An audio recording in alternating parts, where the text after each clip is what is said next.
Coach, mbere na mbere felicitation umwanya wa gatatu mu mirenge Kagame Cup ni umwanya mwakiriye muti.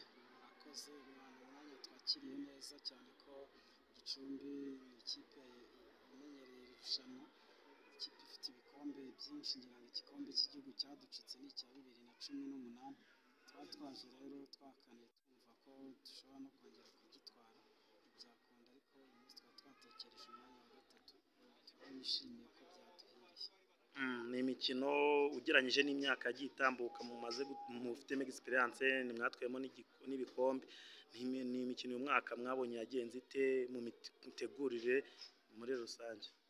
Iyi mikino navuga yagoye abatoza cyane, wenda ndavuga ku giti cyane nkurikije ko byagenze, cyane ko mu myaka yashize irushanwa ryagiyeho muri 2017 turisoza 2019 bitewe na covid igaruka. Iyo myaka uko ari itatu twayikina abakinnyi bafite kansenda babiri bakinisha, uyu mwaka rero wari wemerewe, kandi wasangaga abakinnyi dufite bagiye bakwirakwira mu ma ekipe.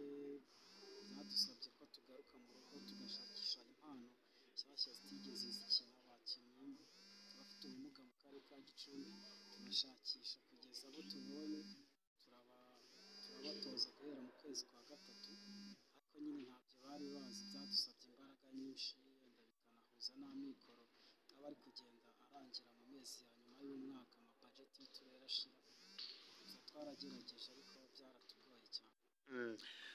Ni nk'umutoza usanzwe utoza n'ubundi shampiyona, ese twavuga ko muri uno mwaka hari impano muzo mwabonye muzakoresha muri shampiyona, hari abo muzazamura, birashoboka?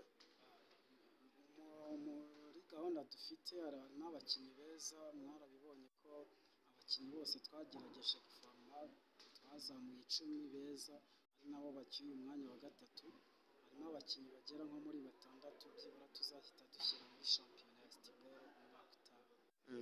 Twavuga ko ino mikino yaje ari igisubizo kuri wowe, kuko twabonye strago wagiye uhura nazo, kuba wari ufite amakipe abiri ikina football na sitting volleyball ariko udafite abasimbura, twavuga ko cyaje ari igisubizo kuri wowe? Ni igisubizo.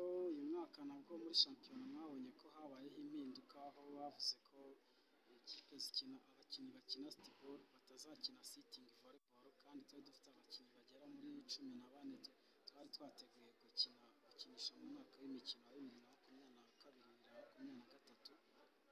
Byaje gutuma rero imikino yacu n'ubundi turayikunda, kandi dufite abakinnyi ubona bayikunze banayizi nafasha, byatumye bamwe tubashyira muri football abandi tubashyira muri sitting volleyball, aho muri sitting volleyball twagumishijemo abakinnyi 6 barangije umwaka nta musimbura n'umwe bafite.